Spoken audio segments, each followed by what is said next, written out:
Next जो viceroy हैं उनका नाम है लॉर्ड लैंसडाउन। 1888 से 94 तक। लॉर्ड लैंसडाउन 1888 से 1894। तो लैंसडाउन का टाइम पीरियड क्या है? 1888 से लेकर 94 तक लैंसडाउन का टाइम पीरियड है। इनकी काल में इम्पोर्टेंट क्या क्या हुआ था कि भारत और अफगानिस्तान के मध्य सीमा रेखा ड्यूरेंट का निर्धारण इन्हीं के समय में हुआ। तो लॉर्ड लैंसडाउन के समय में भारत और अफगानिस्तान के मध्य सीमा रेखा ड्यूरेंट रेखा जो है उसका निर्धारण हुआ था। लॉर्ड लैंसडाउन के समय ड्यूरेंट रेखा है उसका निर्धारण हुआ था। ये भारत और अफगानिस्तान के मध्य सीमा रेखा थी। भारत और अफगानिस्तान के मध्य सीमा रेखा ड्यूरेंट रेखा, इसका निर्धारण हुआ था लॉर्ड लैंसडाउन के समय। 1891 में दूसरा कारखाना अधिनियम लाया गया। पहला कारखाना अधिनियम कब लाया था? 1881 में लॉर्ड रिपन के समय।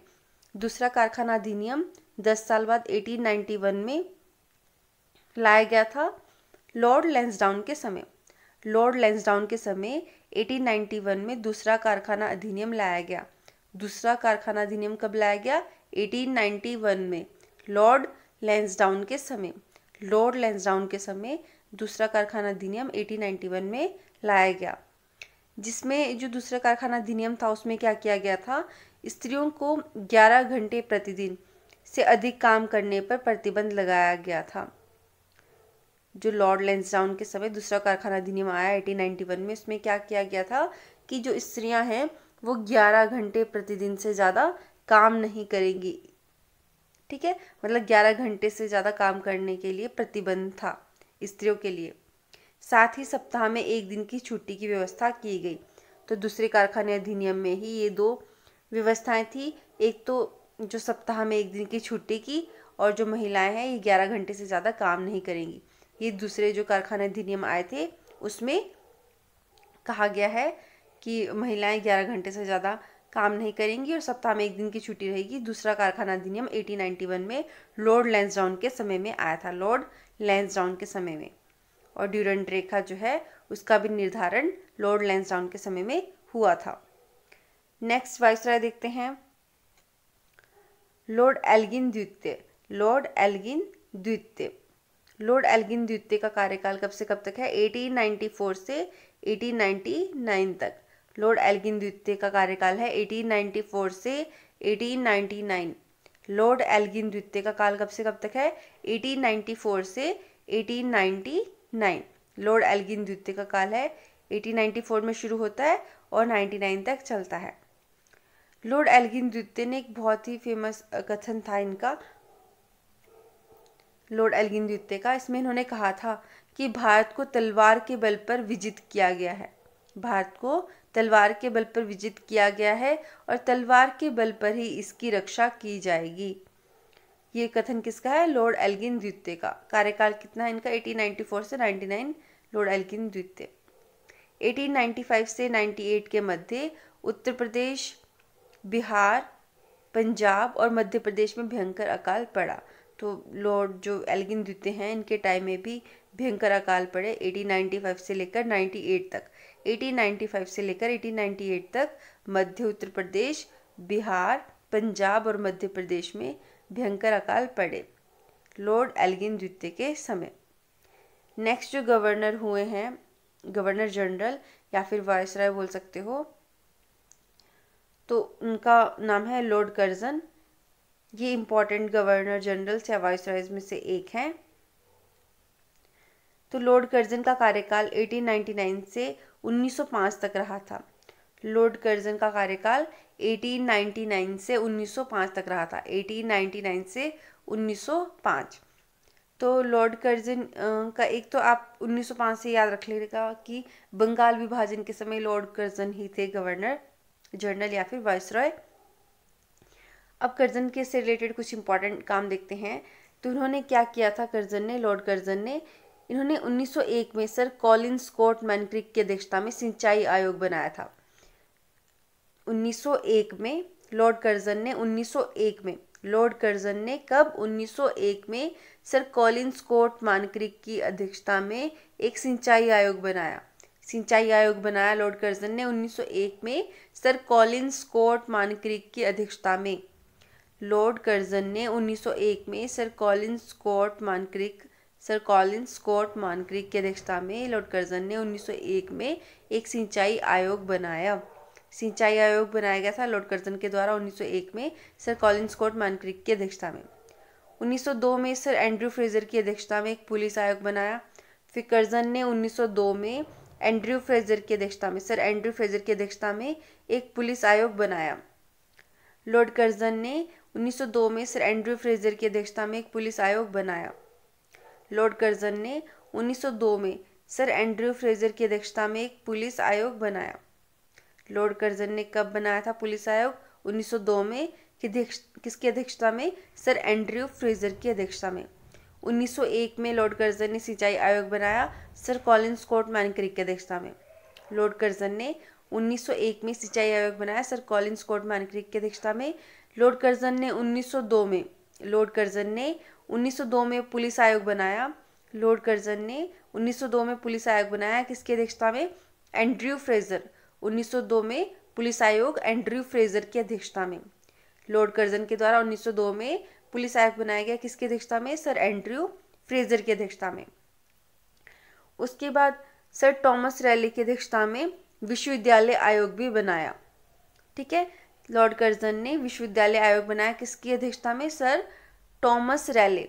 विश्वविद्यालय आयोग के जो अध्यक्ष थे Thomas Raleigh, sir Thomas Raleigh. Lord Curzon के द्वारा विश्वविद्यालय आयोग भी बनाया गया। लॉर्ड कर्जन के द्वारा विश्वविद्यालय आयोग बनाया गया किस की अध्यक्षता में?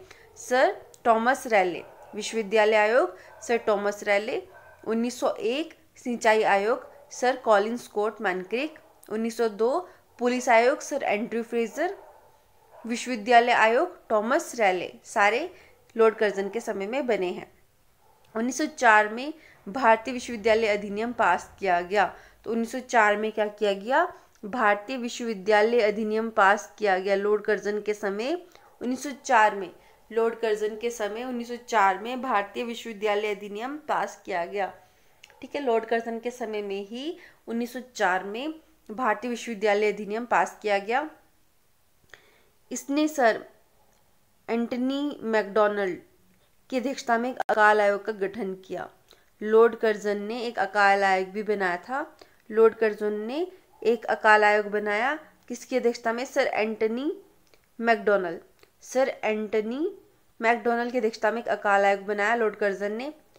लॉर्ड कर्जन ने सैन्य अधिकारियों को प्रशिक्षण के लिए क्वेटा में एक कॉलेज की स्थापना की। लॉर्ड कर्जन ने सैन्य अधिकारियों को प्रशिक्षण के लिए, ट्रेनिंग के लिए क्वेटा में एक कॉलेज की स्थापना की। लॉर्ड कर्जन ने जो सैन्य अधिकारी हैं उनको ट्रेनिंग देने के लिए क्वेटा में एक कॉलेज की स्थापना की। पारंपरिक स्मारक प्रशिक्षण अधिनियम 1904 के द्वारा कर्जन ने भारत में पहली बार ऐतिहासिक इमारतों की सुरक्षा एवं मरम्मत की ओर ध्यान दिया। इस कार्य के लिए कर्जन ने भारतीय पुरातत्व विभाग की स्थापना की। तो लॉर्ड कर्जन ने भारतीय पुरातत्व विभाग है उसकी स्थापना की थी। लॉर्ड कर्जन ने भारतीय पुरातत्व विभाग की स्थापना की थी। किस लिए? कि जो पुरानी इमारतें हैं, ऐतिहासिक इमारतें, उनकी सुरक्षा की जाए और मरम्मत की ओर ध्यान दिया जाए। और प्राचीन स्मारक परीक्षण अधिनियम 1904 ये भी लॉर्ड कर्जन के समय में आया था। प्राचीन स्मारक परीक्षण अधिनियम 1904 कर्जन के द्वारा लाया गया था। ऐतिहासिक इमारतों की सुरक्षा एवं मरम्मत की ओर ध्यान दिया गया था इसके द्वारा। और इसके कार्य के लिए उन्होंने भारतीय पुरातत्व विभाग की स्थापना की लॉर्ड कर्जन के कार्यकाल के दौरान कलकत्ता में विक्टोरिया मेमोरियल हॉल का निर्माण हुआ। इम्पॉर्टेंट है कि लॉर्ड कर्जन के कार्यकाल में कलकत्ता में विक्टोरिया मेमोरियल हॉल का निर्माण हुआ। विक्टोरिया मेमोरियल हॉल का कहाँ पर है? कलकत्ता में है। विक्टोरिया मेमोरियल हॉल कलकत्ता में है। विक्टोरिया मेमोरियल हॉल कहाँ है? कलकत्ता में। विक्टोरिया मेमोरियल हॉल कलकत्ता में है। विक्टोरिया मेमोरियल हॉल कहाँ है? कलकत्ता में है। विक्टोरिया मेमोरियल हॉल कलकत्ता में है और इसकी स्थापना भी लॉर्ड कर्जन के समय में हुई थी। कर्जन के पास विरोधी कार्यों में सर्वाधिक महत्वपूर्ण कार्य था 1905 में बंगाल का विभाजन। जो कर्जन के जो भारत में विरोधी कार्य थे, जितने भी भारत विरोधी कार्य थे, उसमें सर्वाधिक महत्वपूर्ण क्या था? 1905 का बंगाल विभाजन। कर्जन ने, लॉर्ड कर्जन ने क्या किया था? 1905 में बंगाल विभाजन किया था। उसके बाद जो नेक्स्ट वाइसराय हैं वो हैं लॉर्ड मिंटो द्वितीय। लॉर्ड मिंटो द्वितीय ये 1905 से 1910 के बीच में रहे हैं। लॉर्ड मिंटो द्वितीय, लॉर्ड मिंटो द्वितीय का कार्यकाल कब से रहा है? 1905 से 1910 के बीच। 1905 से 1910 के बीच में जो है लॉर्ड मिंटो द्वितीय का काल रहा है। इसके समय में आगा खां और सलीम उल्लाह खां के द्वारा ढाका में 1906 में मुस्लिम लीग की स्थापना की गई।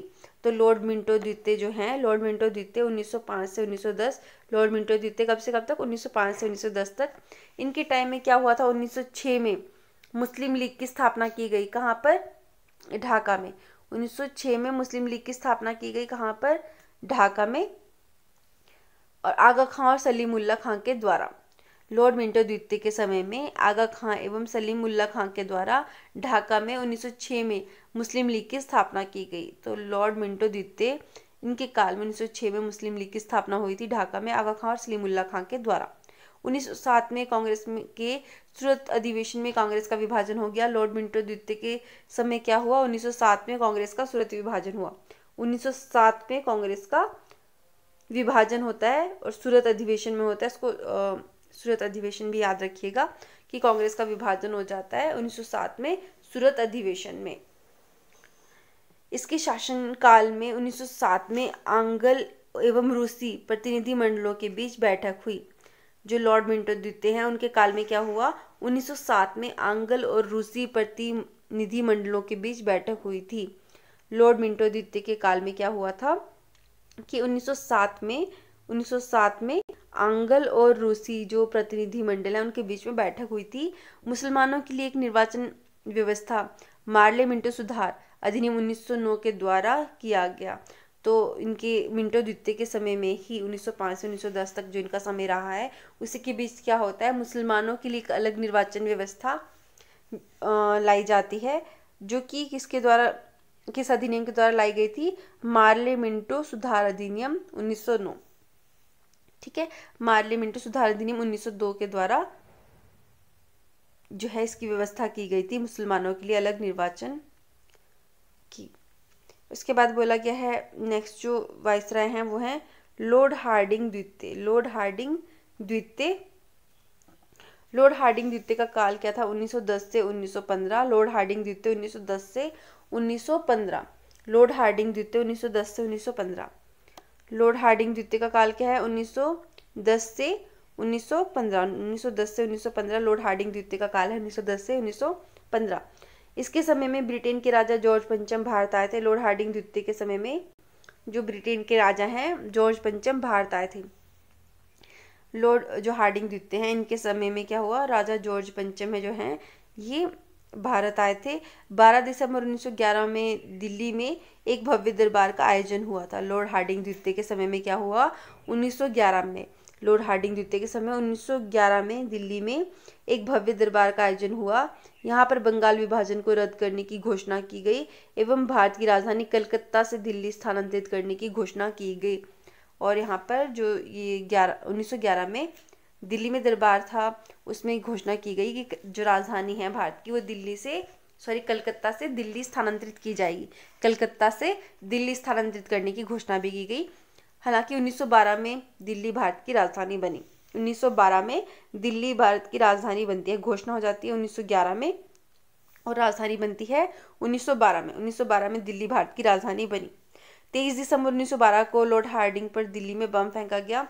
23 दिसंबर 1912 को क्या होता है? लॉर्ड हार्डिंग जो द्वितीय हैं उन पर दिल्ली में बम फेंका गया।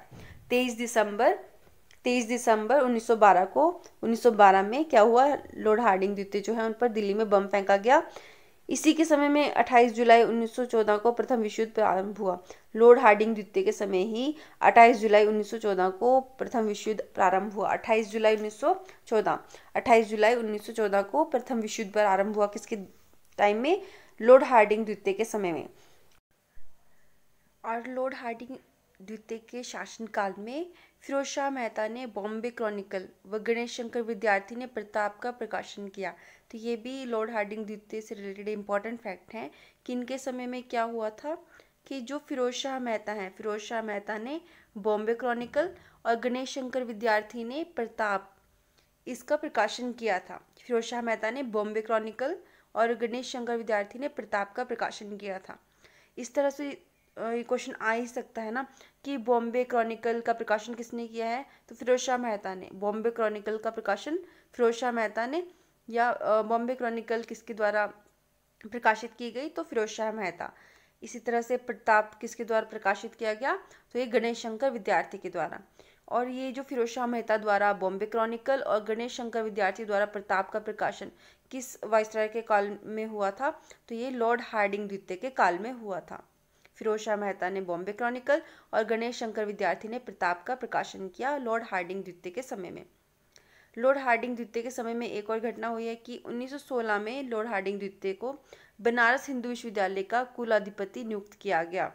1916 में लॉर्ड हार्डिंग जो द्वितीय थे, उन्हें बनारस हिंदू विश्वविद्यालय का कुलाधिपति नियुक्त किया गया। किसे? लॉर्ड हार्डिंग द्वितीय को। कब? 1916 में। 1916 में बनारस हिंदू विश्वविद्यालय का कुलाधिपति नियुक्त किया गया लॉर्ड हार्डिंग द्वितीय को। नेक्स्ट वाइसरॉय जो है वो है लॉर्ड चैम्सफोर्ड। लॉर्ड चैम्सफोर्ड से रिलेटेड फैक्ट देखते हैं। तो लॉर्ड चैम्सफोर्ड 1916 से 1921 तक जो है वाइसराय रहे हैं। लॉर्ड चैम्सफोर्ड 1916 से 1921 तक वाइसराय रहे हैं। 1916 से 1921। इनके काल में क्या क्या हुआ है कि लखनऊ अधिवेशन 1916 में कांग्रेस का एकीकरण हुआ था एवं मुस्लिम लीग के साथ समझौता हुआ था। कांग्रेस का एकीकरण हो गया था और जो मुस्लिम लीग है उनके साथ समझौता हो गया था। तो लॉर्ड चैम्सफोर्ड के काल में लखनऊ अधिवेशन हुआ था। इस तरह से भी पूछा जा सकता है कि लखनऊ अधिवेशन जो 1916 में हुआ था वो किस वाइसराय के काल में हुआ था, लॉर्ड चैम्सफोर्ड के काल में हुआ था। लखनऊ अधिवेशन 1916 में लॉर्ड चैम्सफोर्ड के काल में हुआ था। इसमें जो 1907 में कांग्रेस का विभाजन हुआ था तो उसको पलट कर दिया गया कांग्रेस का एकीकरण, जो गर्मपंथी और वगैरह में बंट गई थी, नरमपंथी और गर्मपंथी में जो कांग्रेस, उसका एकीकरण हो चुका है लखनऊ अधिवेशन में 1916 में, जिसकी अध्यक्षता किसने की थी? अंबिका चरण मजूमदार ने लखनऊ अधिवेशन 1916 की अध्यक्षता की थी। और मुस्लिम लीग के साथ भी इसी जो लखनऊ अधिवेशन है उसमें समझौता हो जाता है। 1916 में पूना में महिला विश्वविद्यालय की स्थापना की गई लॉर्ड चैम्सफोर्ड के काल में। लॉर्ड चैम्सफोर्ड के काल में क्या हुआ? 1916 में पूना में महिला विश्वविद्यालय की स्थापना की गई। लॉर्ड चैम्सफोर्ड के काल में 1916 में पूना में महिला विश्वविद्यालय की स्थापना की गई। लॉर्ड चैम्सफोर्ड के काल में 1916 में पूना में महिला विश्वविद्यालय की स्थापना की गई है। पूना में महिला विश्वविद्यालय 1916 में बना है लॉर्ड चैम्सफोर्ड के कार्यकाल में। इसके काल में मतलब लॉर्ड चैम्सफोर्ड के काल में 1917 में शिक्षा पर सैडलर आयोग का गठन किया गया। तो ये शिक्षा पर सैडलर आयोग भी इम्पोर्टेंट है। 1917 में इसका गठन हुआ था। तो पहले तो इस तरह से क्वेश्चन आ सकता है, सैडलर आयोग किससे संबंधित है? तो शिक्षा से संबंधित है। सैडलर आयोग शिक्षा से संबंधित है। सैडलर आयोग का गठन कब हुआ था? 1917 में हुआ था। सैडलर आयोग का गठन किस वाइसराय के काल में हुआ था? तो चैम्सफोर्ड के, लॉर्ड चैम्सफोर्ड के काल में हुआ था। शिक्षा पर जो सैडलर आयोग का गठन, शिक्षा पर आधारित सैडलर आयोग का गठन 1917 में लॉर्ड चैम्सफोर्ड के काल में हुआ था।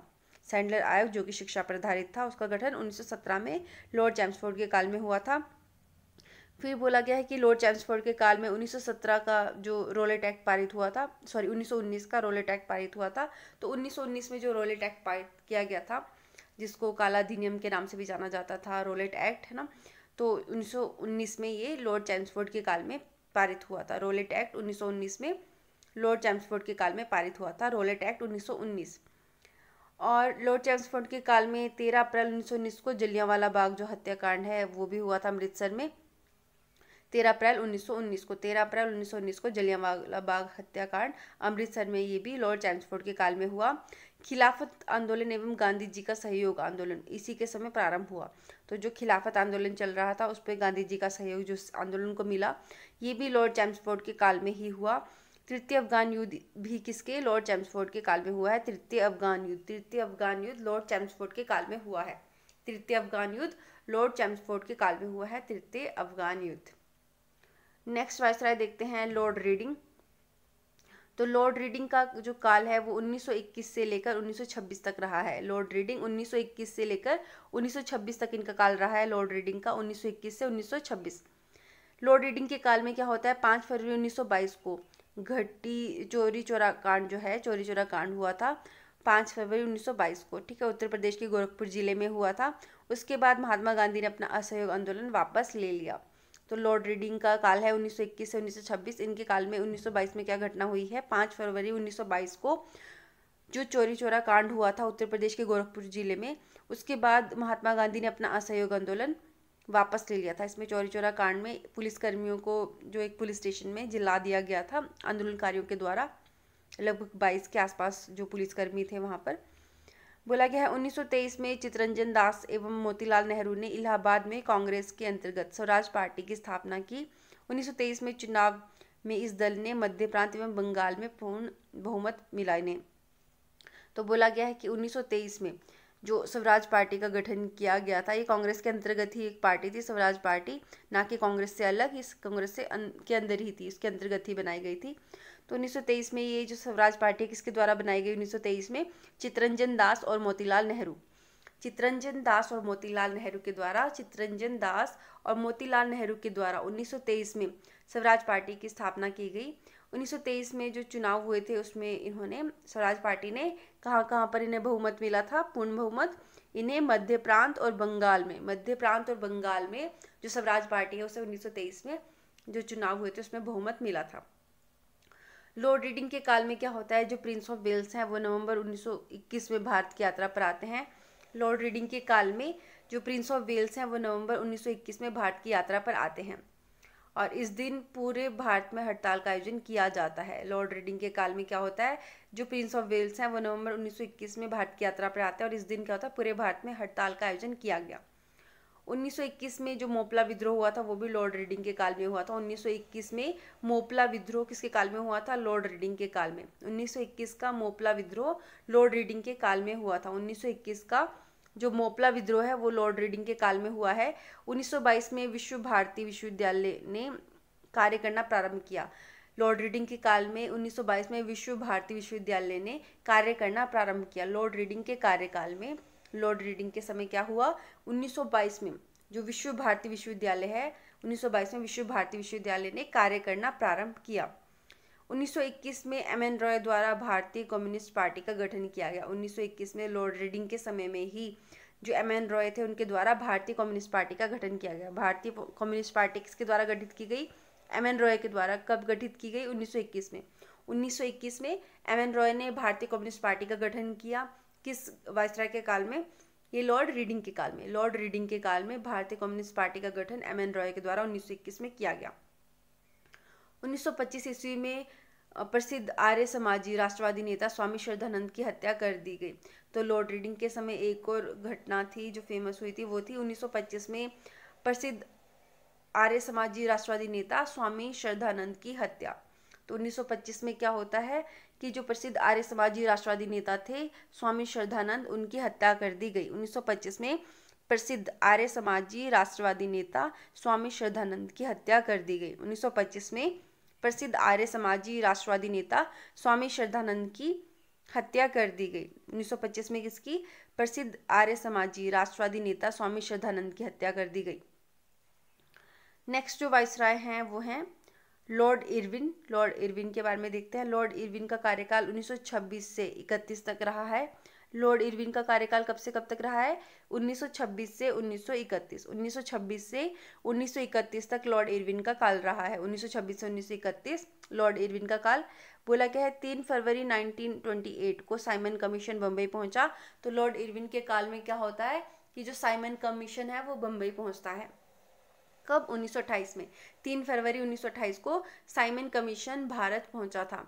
3 फरवरी 1928 को साइमन कमीशन भारत पहुंचा था। 3 फरवरी 1928 को लॉर्ड इरविन के काल में।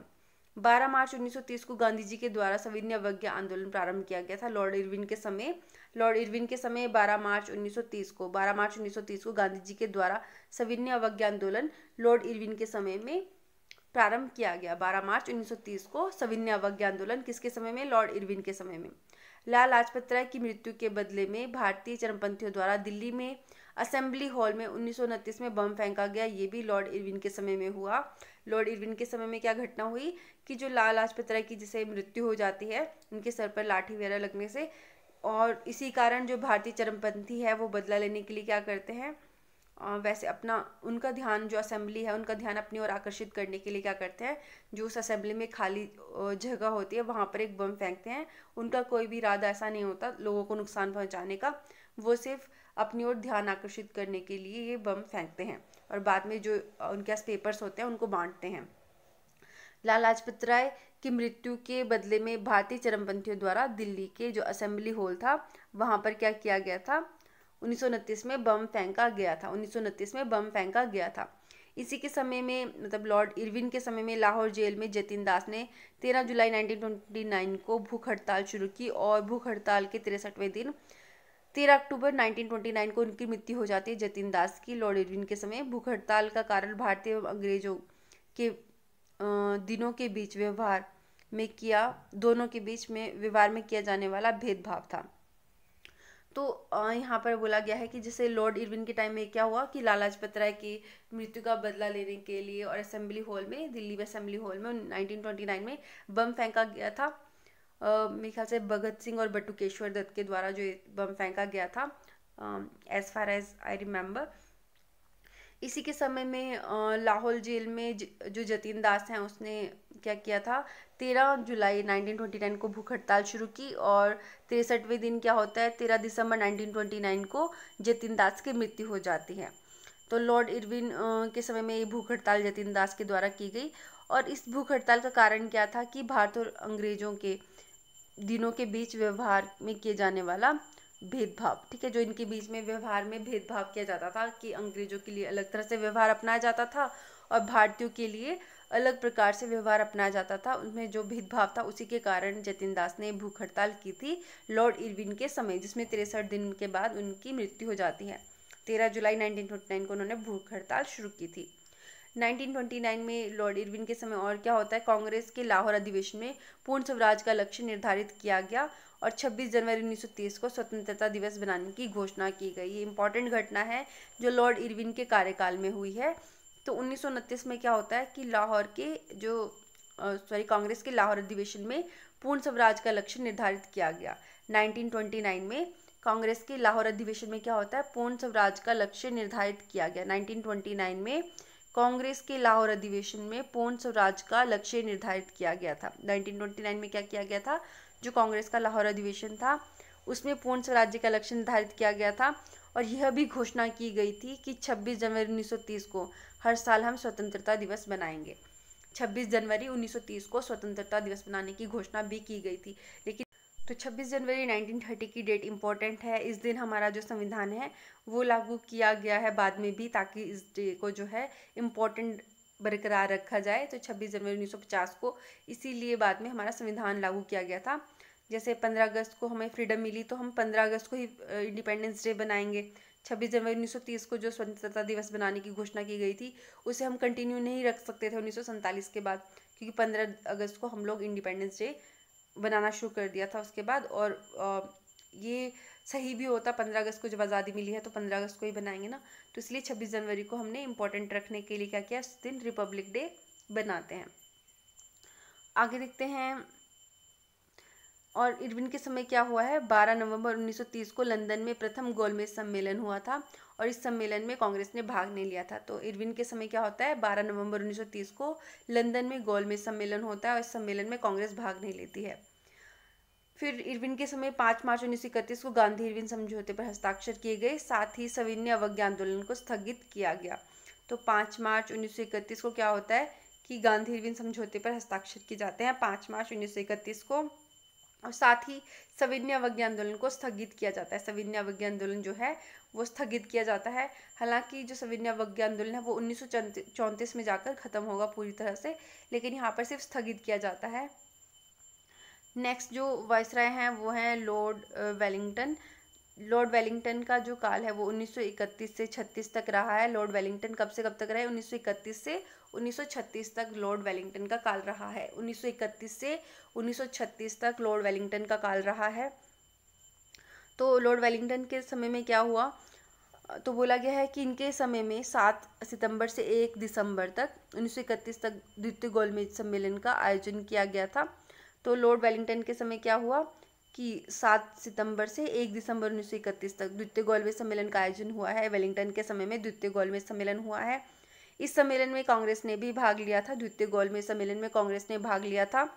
कांग्रेस का प्रतिनिधित्व महात्मा गांधी ने किया था। कांग्रेस का प्रतिनिधित्व किसने किया था? महात्मा गांधी ने किया था। दूसरे गोलमेज सम्मेलन की असफलता के बाद महात्मा गांधी ने 3 जनवरी 1932 को सविनय अवज्ञा आंदोलन दोबारा शुरू कर दिया था। जैसे 1931 में स्थगित किया गया था, लेकिन क्योंकि दूसरा जो गोलमेज सम्मेलन है वो असफल रहता है, इस कारण 3 जनवरी 1932 को दोबारा से सविनय अवज्ञा आंदोलन प्रारंभ किया जाता है।